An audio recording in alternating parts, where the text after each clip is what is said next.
উচিত মাননি দিবই লাগিব কিন্তু লোকগীতৰ শিল্পীখিনি যেতিয়া অনুষ্ঠান কৰিবলৈ যায় তেতিয়া কমিটিবিলাকৰ পইচা নোহোৱা হয় মই যদি দতুৰা বুজো শিল্পীজনক যদি মই 7,000 8,000 পেমেন্ট কৰিব পাৰো আপুনি কালি চাই থাকক নৱপ্ৰজন্মৰ লোকসংগীত আৰু বেছিকে আকোৱালি ল'ব এজন লোকশিল্পী মেডিকেলত পঢ়ি থাকিলে সাহায্য বিচাৰে কিয় সাহায্য বিচাৰিব লগা হয় জীয়াই ৰাখিম আমি দায়িত্ব কিন্তু আপোনালোকৰহে এজন লোকসংগীতৰ ছাত্ৰ হিচাপে মই কথাখিনিহে তোমালোকৰ জৰিয়তে ৰাইজক অৱগত কৰিছো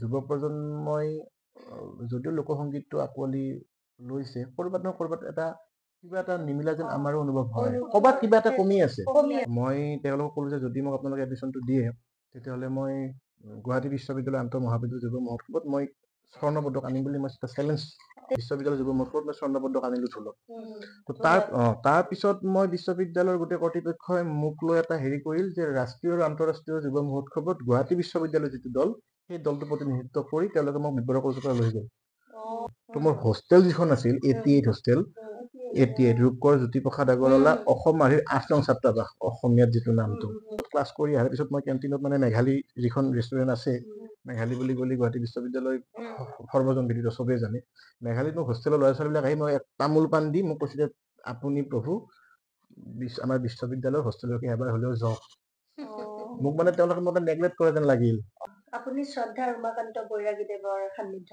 পাইছিলে বহুদিন পাইছে অকমান জানিব চেষ্টা কৰে সংগীতৰ ক্ষেত্ৰত আজিৰ তাৰিখতো মই দুগৰাকী ব্যক্তিক সদায় সন্মান কৰোঁ আৰু সেই দুগৰাকী ব্যক্তিয়ে মোক জীৱনত এই সংগীতৰ ক্ষেত্ৰত বহুতো অনুপ্ৰেৰণা আগবঢ়াইছে আমাৰ অসমৰ এক্সিকিউটিভ এডিটৰ কাৰ্যবাহী সম্পাদক শ্ৰদ্ধা গৌতম শৰ্মা গৌতম দা মোৰ জীৱনৰ কাৰণে বহুত কিবা কিবি আৰু এগৰাকী হৈছে মনোজ শৰ্মা মনোজে মোৰ জীৱনৰ প্ৰথমটো গীত তেওঁ বাণী বন্ধন মানে তেওঁ সংগীত কৰিছে তুলুং ভুতুং গীতটি যিটো গীত যথেষ্ট জনপ্ৰিয় হৈছে মোৰ জীৱনৰ কিন্তু গীতটিত ভক্তিৰ অৰ্থ অকমান কমি আছে নাগাৰা একচুৱেলি টোকাৰী গীতত নলয় টোকাৰী গীতত একচুৱেলি খোলহে ব্যৱহাৰ হয় মই তেওঁৰ এটি গীত মই আগতে কৈছো যে তই এটা মোৰ গীত কৰিবি তোৰ কণ্ঠতে শুনিব মই আশা মানে মই ভাল পাম শুনিব পাওঁ হ'ব দে গুৰু কৰিম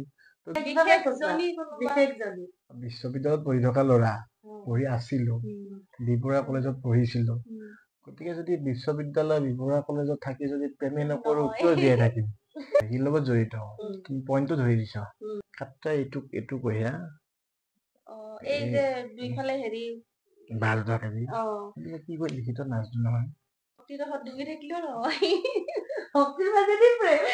ও নামক নকৰিবা হেলা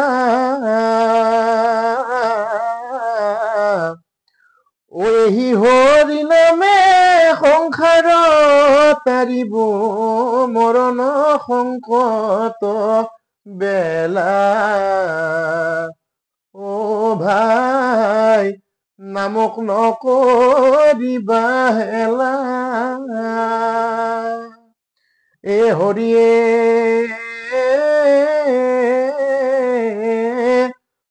জলে শুকাই গলে বগে ধৰি খালে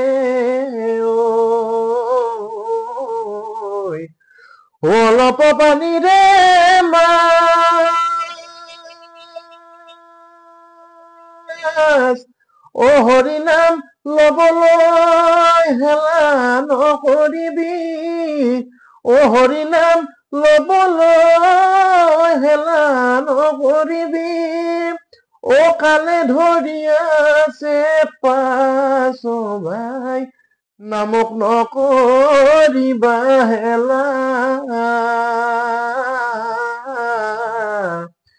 ওহি হৰি নামে সংসাৰ তাৰিব মৰণ সংকট বেলা ও ভাই নামক নকৰিবা হেলা আপুনি শ্ৰদ্ধা উমাকান্ত বৈৰাগীদেৱৰ সান্নিধ্য পাইছিলে বহুদিন পাইছে অকমান জানিব চেষ্টা কৰে বৈৰাগী গুৰুলৈ শতকোটি প্ৰণাম আৰু একচুৱেলি কি হ'ল মই তেওঁক পোৱা এটা মোৰ ৰাস্তা এটা থাকে হ'ল মানে কি হ'ল মই সংগীতৰ ক্ষেত্ৰত আজিৰ তাৰিখতো মই দুগৰাকী ব্যক্তিক সদায় সন্মান কৰোঁ আৰু সেই দুগৰাকী ব্যক্তিয়ে মোক জীৱনত এই সংগীতৰ ক্ষেত্ৰত বহুতো অনুপ্ৰেৰণা আগবঢ়াইছে আৰু বিশেষকে আমাৰ অসমৰ এক্সিকিউটিভ এডিটৰ কাৰ্যবাহী সম্পাদক শ্ৰদ্ধেয় গৌতম শৰ্মা। গৌতম দা মোৰ জীৱনৰ কাৰণে বহুত কিবা কিবি, মোৰ মেণ্টৰ, মোৰ গুৰু, মোৰ বন্ধু চব। এতিয়াও সদায় গৌতম দাৰ লগত দুবাৰ হ'লেও কিবা আমাৰ যিকোনো কথা টপিক এটা আলোচনা হয়ে, যথেষ্ট শিকিছো। আৰু এগৰাকী হৈছে মনোজ শৰ্মা। মনোজে মোৰ জীৱনৰ প্ৰথমটো গীত তেওঁ বাণী বান্ধন মানে তেওঁ সংগীত কৰিছে, তুলুম ভুতুম গীতটি, যিটো গীত যথেষ্ট জনপ্ৰিয় হৈছে, মোৰ জীৱনৰ প্ৰথমটো গীত। তো গৌতম দা আৰু মনোজ শৰ্মাৰ বিচাৰক আছিলে গুৱাহাটী বিশ্ববিদ্যালয় আন্তঃ মহাবিদ্যালয় যুৱ মহোৎসৱত। তো প্ৰথমতে মই ঢোলত পালো, তো সেইবাৰ মই কেটেগৰীটো মই চেঞ্জ কৰিলো, মই লোকসংগীতৰ যিটো শিতান তাত মই দিলো কম্পিটিশ্যন। তো তেতিয়া জোনেল হৈছিলে, তো মই জোনেলত মই গ'ল্ড মেডেল পালো। তো পোৱাৰ পিছত মই গৌতম দাক তেতিয়া ছাৰ বুলি মাতিছিলো, ছাৰ মোৰ কি ভুল ক্ৰুটি আছে দেখাই দিয়কচোন। তো লাহে লাহে তেওঁক দাদা হিচাপে মতা হলো। এতিয়াও জীৱনৰ কাৰণে বহুত কিবা কিবি যা নহওক। তো গৌতম দাই ক'লে যে তোৰতো গোটেইখিনি ঠিকেই আছে, কিন্তু গীতটিত ভক্তিৰ অৰ্থ অলপমান কমি আছে। বোলো মই কি কৰো, ৰাস্তাটো দেখুৱাই দিয়ক। কৈছে তই বৈৰাগী ছাৰৰ তাতে যা। তো বৈৰাগী ছাৰৰ তাতে আহিলো, ছাৰক ফোন কৰিলো, ফোন কৰি তেওঁৰ সুবিধা মতে মই তেওঁৰ ওচৰলৈ ঘৰলৈকে গ'লো। যে সেইদিনা তামোল পাণ গামোচা লৈ শৰাই লৈ মই তেখেতক গুৰু হিচাপে মানি লৈছো। মানি লোৱাৰ পিছত তেওঁৰ কথাৰ লগত মই ধুনীয়া এটা আড্ডা এটাত বহিলো। তেওঁ তেনেকৈ তামোল গুটি থাকে, মোকো দিয়ে, মই খাওঁ। তেওঁ মোক ৰস বিৰাট ভাল পালে। ভালে মোক এই টেকনিকেল কথাখিনি মই সুধিলো। সুধোৱাতে কৈছে যে তই কোনটো গীত গালি? মই ক'লো যে এইটো গীত গালো। কৈছে কি কি বজাইছিলি? মই ক'লো যে মই গুৰু টোকাৰীখন বজাইছিলো, বাঁহী বজাইছিলো, কাৰণ আমাৰ তিনিজনে এলাও কৰে মিউজিচিয়ান। তো আৰু নাগাৰা লৈছিলো। কৈছো এই নাগাৰা একচুৱেলি টোকাৰী গীতত নলয়, টোকাৰী গীতত একচুৱেলি খোলহে ব্যৱহাৰ হয়। নাগাৰা এতিয়া ময়ো বজাও নাগাৰা, বা মোৰ গ্ৰুপৰ লগত নাগাৰা বজাই, কিন্তু এতিয়া আমি অলপমান ৰিদম ছেকশ্যনটো অলপমান টাইট হোৱাৰ কাৰণে আমি নাগাৰাটো লওঁ, পাৰফৰ্মেঞ্চৰ কাৰণে লওঁ। কিন্তু কম্পিটিশ্যনত মোৰ লগত যদি মোৰ আৰু এজন যদি বেলেগ মানে মই যেতিয়া কম্পিটিশ্যন কৰিছো মোৰ লগত নাগাৰা বজাইছে, তো একেলগে যদি সমকক্ষ আৰু এগৰাকী যদি প্ৰতিযোগী থাকিল হয়, তেওঁ যদি খোল বজালে হয়, তেওঁ কিন্তু ফাৰ্ষ্ট প্ৰাইজটো পায়। সেই যিটো টেকনিকেল কথা, সেই টেকনিকেল কথা তেওঁৰ পৰা জানি ললো। আৰু পৰৱৰ্তী সময়তো মই তেওঁৰ ওচৰলৈকে যাওঁ, আড্ডা পাতো, কথা পাতো, বস্তু শিকিছো। ইভেন যেতিয়া ঢুকুৱাৰ লগতো মই মানে মাজে মাজে তেওঁৰ ল'ৰা ডিম্বেশ্বৰ গগৈ দাদাৰ লগত মই যোগাযোগত আছো। তো মই তেওঁৰ এটি গীত মই আগতে কৈছো যে তই এটা মোৰ গীত কৰিবি, তোৰ কণ্ঠতে শুনিব মই আশা মানে মই ভাল পাম, শুনিব পাওঁ। হ'ব দে গুৰু কৰিম। তো গীতটো হঠাৎ তেওঁৰ গাটো বেয়া হৈ গ'ল। বেয়া হৈ যায়, মই এদিন গীতটো মোৰ মিক্স হোৱাই নাই, গীতটি ষ্টুডিঅ'তে আছে। মই গীতটি আকৌ লৈ আনমিক্সড ফাইলটোৱে দিয়ক, মই গুৰুক শুনাও, নহ'লে মোৰ আশাই হৈ থাকিব। তাৰপিছত মই ভাবিছিলো কি সেই গীতটো তেওঁ উন্মোচন কৰিব, তেওঁৰ হাতেদি মই কৰিম, কিন্তু সেইটো কামো নহ'ল। যদি মই ৰখো নহয়, তো লগালগ তেওঁৰ ওচৰলৈকে গৈ তেওঁ এনেকে বিচনাত শুই আছে, আমাকে গীতটো কাণত লগাই দিলো। লগাই দিয়ে তেওঁ মানে কি হয়, মানুহজন 5 ছেকেণ্ড মানৰ কাৰণে মানে আহি যায়, কিন্তু আকৌ গম পাই যায়, কিন্তু আকৌ পাহৰি যায়, আকৌ কিবা কিবি কথা কয়। তাৰপিছত এনেকে গীতটো শুনাৰ পিছত মোক হাতখন এনেকে দাঙি দি মই এনেকে মাথাটো আগবঢ়াই দিলো। তেনে মাথাত দিব খুজিছিল নেকি, মই হাতখন ধৰিলো। তো ধৰাৰ পিছত এতিয়া ধৰিলো এখন হাতেদি এনেকে ধৰিছো, এখন হাতত মোবাইলটো আছে, কাণত দিছো। তো দিয়াতে লগালগ চকুৰ পানী এনেকে বৈ আহিছে। তো বৈ থাকি তাৰপিছততো দুদিন পিছত ঢুকালে। তো শুনি গ'ল। তেওঁ শুনিল। তেওঁক দেউতা অকণমান গাই দিছো। হে ফুলত বন্দী হলে কালিন্দী ভোমোৰা, ও লালিত বন্দী হলে মাখি, হৰি নামত বন্দী হল ভকত ভোমোৰা, নোপোৱাই কালিন্দী ৰাতি, নোপোৱাই কালিন্দী ৰাতি। ৰাম ৰাম ফুলত বন্দী হলে কালিন্দী ভোমোৰা, লালি বন্দী হলে মাখি, হৰি নাম বন্দী হল ভকত ভোমোৰা নোপোৱাই কালিন্দি ৰাতি নোপোৱাই কালিন্দি ৰাতি। অন্তৰা যিটো আছে গীতটিৰ, শেৱালি জালৰে গোৱা বাৰে বুৰি পাহৰ লেখে জোখে নাই, টিকনিত ধৰিয়ে চপাই আনিব সবাকে একত্ৰে পায়। শেৱালি জাল মানে কি হ'ল, শেৱালি জাল মানে যিবিলাক জালৰ এই হেৰিবিলাক ঘন, গুঠনিটো ঘন। শেৱালি জালৰে গোৱা বাৰে বুৰি পাহৰ লেখে জোখে নাই, মানে পাহৰ কোনো লেখ জোখ নাই। মানে যেতিয়া ডাঙৰ পুখুৰী, যেতিয়া ডাঙৰ জালখন মাৰি দিয়ে, তেতিয়া যেতিয়া মাছখিনি টানে, গোটেই মাছ ভৰি গ'ল, মাছখিনি যে টানে, তো টানোতে মানে কিবা সামান্য ৰছীৰে এনেকে টানি আনে বিৰাট ডাঙৰখন হেৰি পাৰলৈকে। তো এই কথাৰ মানে যিটো দৰ্শন, সেইটো মানে এনেকুৱা, মানে জীৱনটো ইমান ধুনীয়া, ইমান ডাঙৰ বা সুন্দৰ জীৱন, কেতিয়াবা এক চুটকিত গোটেই জীৱনটো নোহাই যাব পাৰে। মানে যেনেকে মাছখিনি এডাল সৰু ৰছীৰে টানি আনি দিব পাৰে, এই জীৱনটো সেইটো। গতিকে যিকেইদিন থাকো, ভালকে থাকি হাঁহি ফূৰ্তি কৰি ঈশ্বৰৰ নাম লৈ কৰ্মত আত্মনিয়োগ কৰি, নিজৰ কৰ্মত আত্মনিয়োগ কৰি জীৱন যাপন কৰাটোৱে মনুষ্য জীৱনৰ প্ৰধান ধৰ্ম বুলি ভাবো। জীৱন চবৰে লগত কিমান মানে হেৰি সোমাই আছে, গভীৰতা।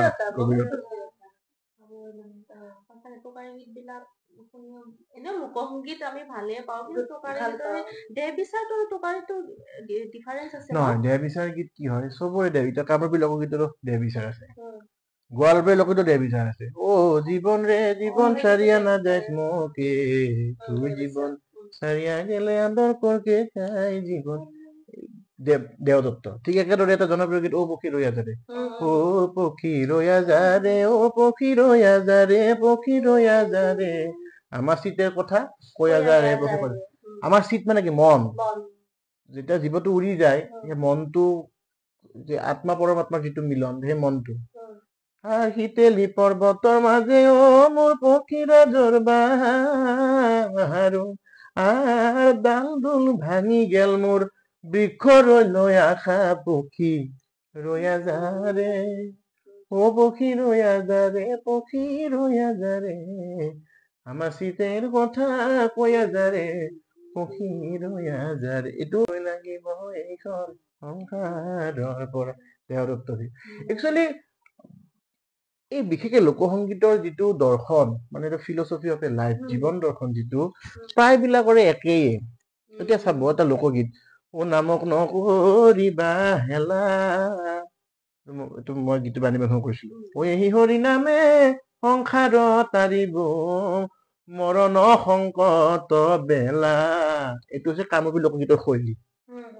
তো আমি যদি আকৌ উজনি অসমৰ টোকাৰী গীতৰ যদি শৈলীত যাওঁ, একেখিনিয়ে বস্তু। নামক নকৰিবা হেলা, ও মন ভাই নামক নকৰিবা হেলা, এই হৰি নামে সংসাৰ তাৰিব, মৰণ সংকটৰ বেলা। বস্তুখিনি অকনমান একেই, কিন্তু তাৰ শৈলীটো যদি আমি অকনমান ইফাল সিফাল কৰি দিওঁ, দৰ্শনটো একেই। দৰ্শনটো প্ৰায়খিনিয়ে। খুব ভাল লাগিল ন, বহুত আচলতে নাচা কথা বহুত শিকিলো আজি। সঁচাকে ভাল লাগিল। আৰু হীৰক দা, অকমান আমাৰ যিহেতু কৈছে প্ৰথমতে, চেনেলটোৰ নাম ঢেঁখাল। ঢেঁখাল মানেতো জানে চাগে? ঢেঁখাল মানে ঢেঁকী খাল, য'ত ঢেঁকী থাকে। ঢেঁকী, এতিয়া আপোনাক এটা ঢেঁকীৰ লগতে জড়িত এটা শব্দ এটা সুধিম। খুবলি, খুবলি মানে জানে না?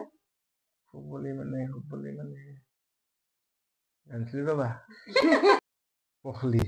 ঢেঁকীৰ লগত জড়িত তিনিটা শব্দ আপুনি এতিয়া, আমি যোনটো লিখিত, লেখাটোও ক'ব লাগিব, কথিতটোও ক'ব লাগিব। চেষ্টা কৰিম। ঢেঁকীৰ লগত জড়িত, পইণ্টটো ধৰি দিছ। ঢেঁকীৰ লগত জড়িত, তোমাৰ অনুষ্ঠানটোৰ নাম ঢেঁখাল। ঢেঁখালটো নহব কিন্তু, ঢেঁকী শালৰ লগত জড়িত। তাৰমানে আনজনে বস্তু নাপায়। আমি কিন্তু থোৰা বুলিয়ে কওঁ। এইটো কঢ়িয়া। এই যে দুইফালে হেৰি বাল হেৰি, কি কয় লিখিত নাজনো নহয়। আপুনি জানে? চাই লৈছে।